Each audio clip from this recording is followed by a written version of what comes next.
પ્રાયોજક છે cancer healer centre, a new beginning.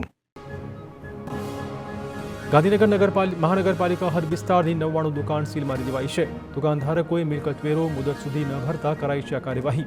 મહાનગરપાલિકાએ મિલકત વેરો ચૂકવવાનો બાકી હોય તેવા દુકાનધારકોને ટાંચ અને જપ્તી વોરંટ ઇસ્યુ કરી મિલકતો સીલ મારી હતી.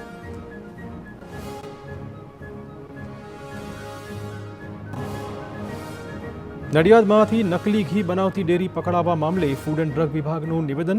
કહ્યું કે 8,75,000ના નકલી ઘીનો જથ્થો કબજે કરાયો છે. ભેળસેળ માટે વપરાતું ઘીનું ફ્લેવર અને બટર ઓઇલ પણ મળી આવ્યું છે. તમામ ઝડપાયેલી સામગ્રીના નમૂના તપાસ માટે મોકલી અપાયા છે.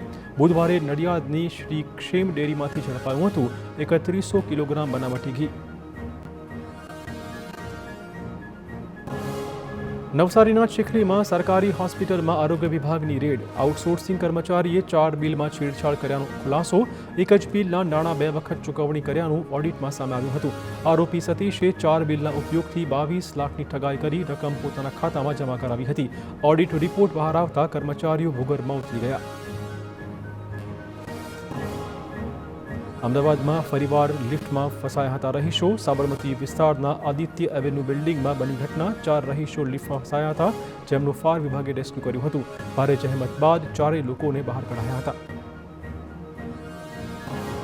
પાટનગર ગાંધીનગરમાં આરોગ્ય કર્મચારીઓની હડતાળનો 11મો દિવસ. આજે આરોગ્ય કર્મચારીઓની સરકાર સાથે બેઠક થઈ શકે તેમ હતી. ટેકનિકલ કેડરમાં સમાવેશ, ગ્રેડ પેમાં વધારો અને ખાતાકીય પરીક્ષા રદ કરવા સહિતના મુદ્દે છેડાયું છે આંદોલન.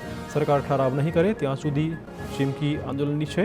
જે મુદ્દે સત્યાગ્રહ છાવણી આંદોલનનું એપિસેન્ટર બન્યું હતું.